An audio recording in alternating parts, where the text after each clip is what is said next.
إن الحمد لله نحمده ونستعينه ونستغفره ونعوذ بالله من شرور أنفسنا ومن سيئات أعمالنا من يهدي الله فلا مضل له ومن يضلل فلا هادي له وأشهد أن لا إله إلا الله وحده لا شريك له وأشهد أن محمدا عبده ورسوله أما بعد فإن خير الحديث كتاب الله وخير الهدي هدي محمد صلى الله عليه وسلم وشر الأمور محدثاتها وكل محدثة بدعة وكل بدعة ضلالة وكل ضلالة في النار. قال تبارك وتعالى بعد أعوذ بالله السميع العليم من الشيطان الرجيم بسم الله الرحمن الرحيم إذا جاءك المنافقون قالوا نشهد إنك لرسول الله والله يعلم إنك لرسوله والله يشهد إن المنافقين لكاذبون. اللہ تعالیٰ کا بہت ہی شکر، اللہ تعالیٰ کی تمام تعریفات ہے. اس پرفتن دور میں بھی ہمیں یہ توفیق عطا فرماتا ہے کہ ہم اس کی دین کی جد و جہد کریں اور اللہ کے کلام کو سیکھنے کی کوشش کریں اور اللہ کے کلام کو سمجھنے کی کوشش کریں. اللہ کی حمد و ثنا کے بعد لاکھوں کروڑوں درود و سلام ہو جناب محمد رسول اللہ صلی اللہ علیہ وسلم کی ذات اطہر پہ. سب ایک بار درود پڑھیں گے. اللہم صلی علی محمد وعلی آل محمد کما صلیت علی ابراہیم وعلی آل ابراہیم انک حمید مجید. اللہم بارک علی محمد وعلی آل محمد کما بارکت علی ابراہیم وعلی آل ابراہیم انک حمید مجید. سورۃ المنافقون جو ہے یہ بہت ہی اہم صورتوں میں سے ایک صورت ہے. پہلے اس کا پس منظر دیکھ لیں کہ سورۃ المنافقون جب نازل ہوئی یہ 6 ہجری میں نازل ہوئی ہے. یہ 28ویں پارے کا جو ہے سورہ نمبر 63 ٹھیک ہے، 28ویں پارے میں ہے. سورۃ الجمعہ کے بعد ہی آتا ہے. سورۃ الجمعہ کا نمبر ہے 62 اور اس کے بعد سورۃ المنافقون آتا ہے 63. تو 6 ہجری میں جو ہے ایک غزوہ ہوا جسے غزوہ بنو مستلق بولا جاتا ہے. اس میں جو ہے رسول اللہ صلی اللہ علیہ وسلم کی جو ازواج مطہرات میں سے ایک زوج محترمہ ہے حضرت جویریہ رضی اللہ عنہا، تو ان کے والد صاحب جو تھے ان کے متعلق یہ معاملہ آیا اس وقت، چونکہ وہ مسلمان نہیں ہوئے تھے، کہ وہ اپنی فوج لے کے جو ہے تیار ہے مدینے پہ حملے کرنے کے لیے. تو رسول اللہ صلی اللہ علیہ وسلم نے یہاں سے فوج لے لی. تو وہاں پہ معمولی جو ہے ان کے ساتھ مدبیڑ ہو گئی. تو اس کے بعد جو ہے مسلمانوں کو فتح یابی ہوئی. تو وہاں سے جب نکل رہے تھے تو اس غزوہ بنو مستلق میں ہی 2 واقعات بہت عظیم پیش آئے، جو اسی جو ہے منافقوں کا ابن ابی بن سلول، تو اس نے ایک واقعی افک کا، یعنی حضرت عائشہ صدیقہ طاہرہ مطہرہ رضی اللہ عنہ پہ جو اس نے الزام لگایا. ایک وہ واقعہ جو سورۃ النور میں رب ذوالجلال نے پھر اس کی برات نازل کی اور اس کے متعلق جو ہے رب نے بیان کیا، اس کی پاکیزگی کے متعلق رب نے گواہی دی. اور دوسرا واقعہ جو اس میں بیان ہوا وہ یہ کہ عبداللہ ابن ابی نے سازش رچائی اور اس نے نعوذ باللہ بن غضب اللہ کفر نباشد اور رسول اللہ صلی اللہ علیہ وسلم اور مہاجرین کو ذلیل کہا اور کہا ہم ان کو مدینے سے نکال دیں گے. تو اس ضمن میں جو ہے اللہ تعالیٰ نے سورۃ المنافقون ان کا پردہ چاک کرنے کے لیے نازل کی. اب منافق جو ہے کس کو کہتے ہیں؟ نفق کہتے ہیں اصل میں اس گفا کو جو ایک جنگلی چوہا بناتا ہے. جنگلی چوہا ایک گفا بناتا ہے، اس کے 2 سرے ہوتے ہیں، 2 سائڈ سے وہ کھلی ہوتی ہے. کیوں بناتا ہے یہ اس لیے بناتا ہے تاکہ اگر مجھے ایک سائڈ سے حملہ ہو جائے تو میں دوسری سائڈ سے نکل جاؤں گا، وہاں سے حملہ ہوگا تو دوسری سائڈ سے نکل جاؤں گا.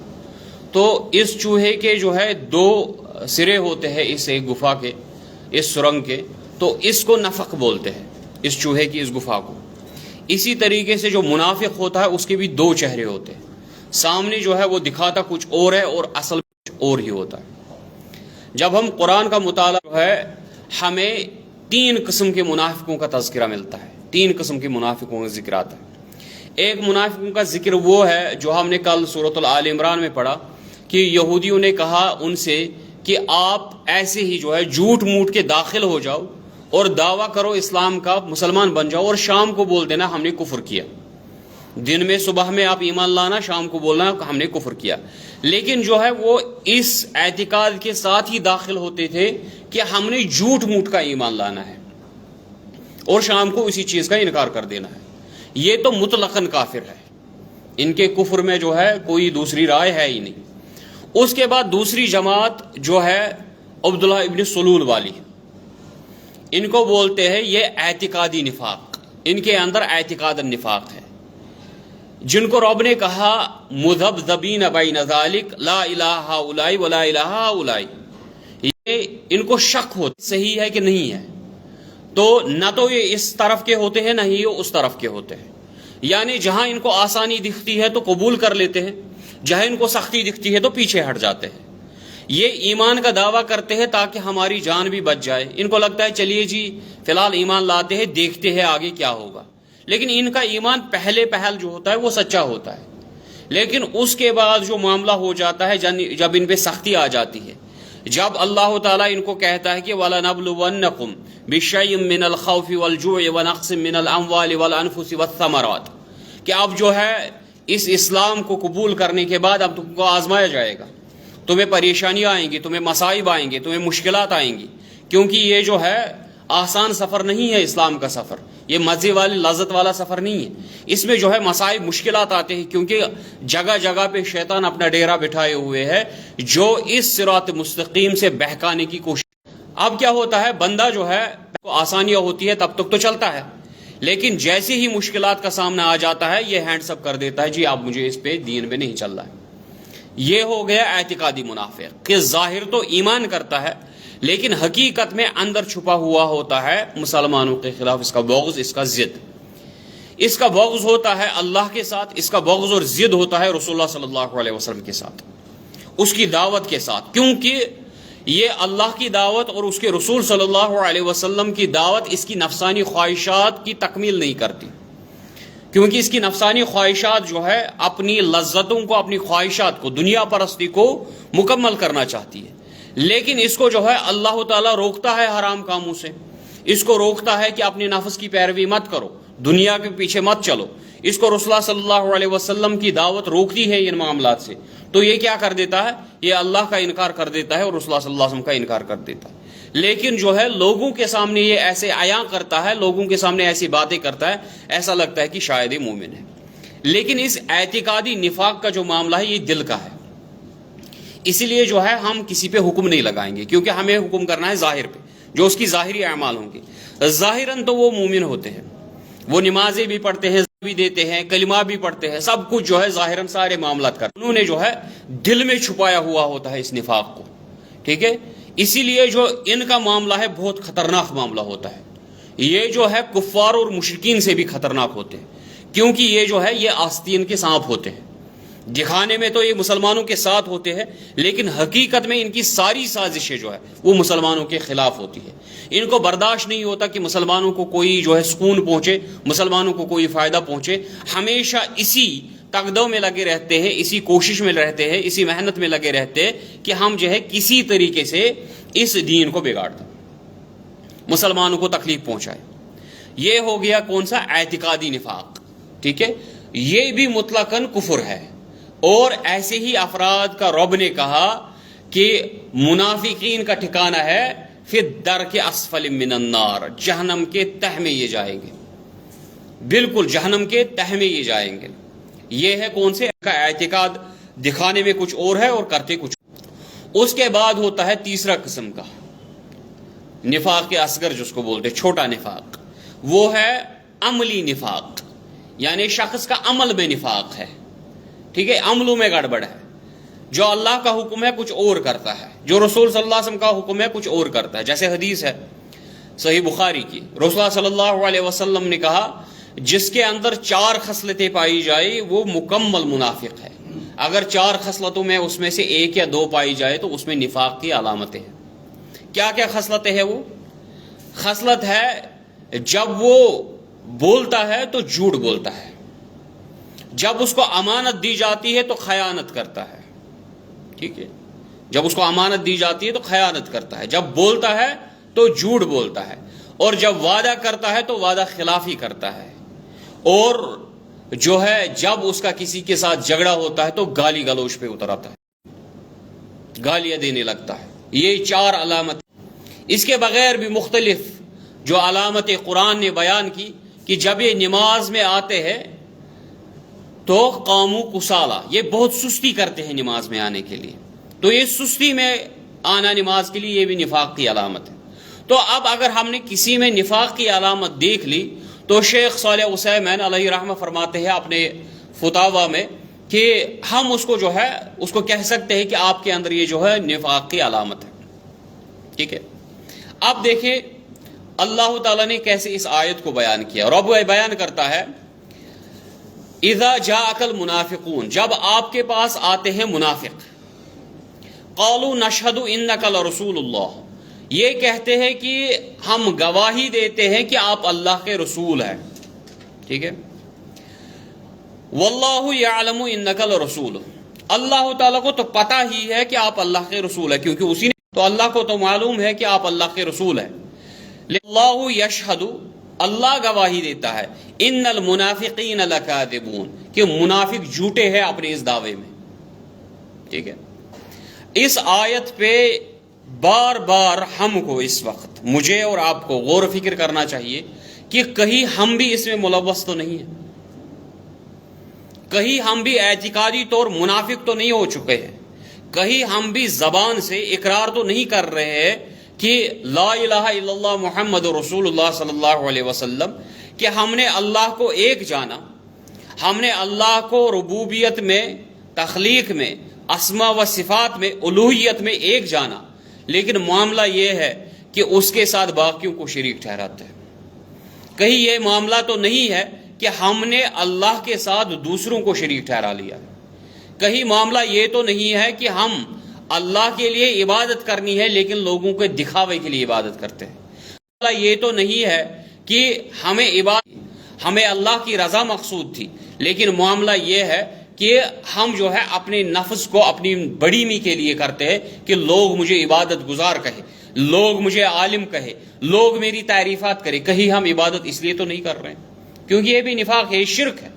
ریا جو ہے یہ شرک ہے. اگر کوئی شخص ریا میں ملوث ہے تو وہ شرک کر رہا ہے. ٹھیک. اس لیے شخص کو دیکھنا ہے کہ میں کیا معاملہ کر رہا ہوں، کہیں میں بھی زبان سے گواہی تو نہیں دے رہا ہوں اور معاملات اس کے الٹے کر رہا ہوں. ایک سائڈ سے میں گواہی دے رہا ہوں کہ محمد رسول اللہ صلی اللہ علیہ وسلم، کہ محمد جو ہے صلی اللہ علیہ وسلم اللہ کے رسول ہے، لیکن اس کے برعکس میرے تمام معاملات اس کے خلاف ہیں. نبی رحمت صلی اللہ علیہ وسلم مجھے روکتے ہیں کہ سود مت کھاؤ، لیکن میں سود کھا رہا ہوں. میرا نبی صلی اللہ علیہ وسلم مجھے روکتا ہے کہ جھوٹ مت بولو، لیکن میں جھوٹ بولتا ہوں. میرا نبی صلی اللہ علیہ وسلم مجھے روکتا ہے کہ چغلی مت کھاؤ، لیکن میں چغلی کھاتا ہوں. میرا نبی صلی اللہ علیہ وسلم مجھے روکتا ہے کہ اپنے والدین کی نافرمانی مت کرو، لیکن میں نہیں کرتا ہوں. میرا نبی صلی اللہ علیہ وسلم مجھے روکتا ہے کہ رشتے مت کاٹو، لیکن میں رشتوں کو کاٹتا ہوں. میرا نبی صلی اللہ علیہ وسلم مجھے روکتا ہے کہ بدگمانی مت کرو، ایک دوسرے کی جاسوسی مت کرو، لیکن میں لگا ہوا ہوں لوگوں کے پیچھے ان کے عیب ٹٹولنے. میرا نبی صلی اللہ علیہ وسلم مجھے روکتا ہے کہ غیر خواتین کی طرح نظر بھی مت اٹھانا، اگر تجھے اپنے عصمت کی حفاظت کرنی ہے تو نکاح کر لینا. لیکن میرا معاملہ یہ ہے کہ میں نے اپنے لیے جو ہے زنا کو آسان بنا دیا اور نکاح کو مشکل بنا دیا. آپ دیکھیں ہر عمل میں، نماز کے معاملات میں دیکھیں ہماری مساجد کی کیا حالت ہے. رسول اللہ صلی اللہ علیہ وسلم اس دنیا میں جاتے جاتے آخری وصیت کرتے ہیں الصلاۃ الصلاۃ الصلاۃ، میں تمہیں نماز کی وصیت کرتا ہوں، نماز کی وصیت کرتا ہوں، نماز کی وصیت کرتا ہوں. اور اس کے بعد دیکھ لیں ہمارا معاملہ کیا ہے نماز کے ساتھ. رسول اللہ صلی اللہ علیہ وسلم ہمیں دعوت دیتے ہیں اختیار کرو، امانت دار بن جاؤ، لیکن ہمارا معاملہ ہے کہ ہر معاملے میں ہم خیانت کرتے ہیں. اس نے کہا من غش فلیس منا، جو دھوکہ دے وہ ہم میں سے ہے ہی نہیں، وہ مسلمان ہی نہیں، اس کا میرے ساتھ کوئی تعلق نہیں ہے. لیکن آپ دیکھ لیں ہم ایک دوسرے کو دھوکہ دینے میں آگے ہیں. ہر کسی معاملے میں آپ دیکھ رہے ہیں ہمارا معاملہ کیا ہے، کمپلیٹلی اپوزٹ ہے، بالکل اس کی ضد میں ہے جو رسول اللہ صلی اللہ علیہ وسلم لے کے آئے تھے. اور اس کے باوجود ہمارا دعویٰ ہے کہ ہم تو ہے آپ کے ساتھ جی ہماری وابستگی ہے. یہ تو ایسا ہی معاملہ ہو گیا کہ ایک شخص جو ہے اس کو اپنا والد بہت زیادہ پیار کرتا ہے، بہت زیادہ رفیق ہے، بہت محبت کرتا ہے، لیکن جب اس شخص نے، اس بچے نے اپنے والد سے کوئی چیز مانگنی ہے تو یہ کیا کرتا ہے؟ یہ شرم محسوس کرتا ہے کہ میں اپنے والد سے ڈائریکٹلی نہیں مانگوں گا، یا اس کے دوستوں کے پاس چلا جاتا ہے، اس کے دوستوں کے، اپنے والد کے دوستوں کے پاس چلا جاتا ہے، اس کو بولتا ہے چچا جان مجھے نا فلانی چیز کی ضرورت تھی، آپ ذرا میرے پاپا کو بول دیں گے مجھے وہ چیز دلا دیں۔ اس طرح سے وہ پورے محلے میں ڈنڈورا دے دیتا ہے، 10-12 اپنے والد کے دوستوں کو بول دیتا ہے کہ میرے والد کے سامنے جو ہے آپ میرے والد صاحب کی سفارش کر دیجئے تاکہ والد صاحب مجھے فلانی چیز جو ہے وہ لا دے۔ اب جیسے ہی والد صاحب کو پتہ چلتا ہے تو اس کو بہت غصہ آتا ہے، وہ کہتا ہے میں نے تجھے ناز نخرو سے پالا ہے، میں نے تجھے اتنا سنبھال کے رکھا ہے، تیری ہر خواہش کو پورا کیا ہے، جو تو مانگتا تھا میں نے تجھے دے دیا،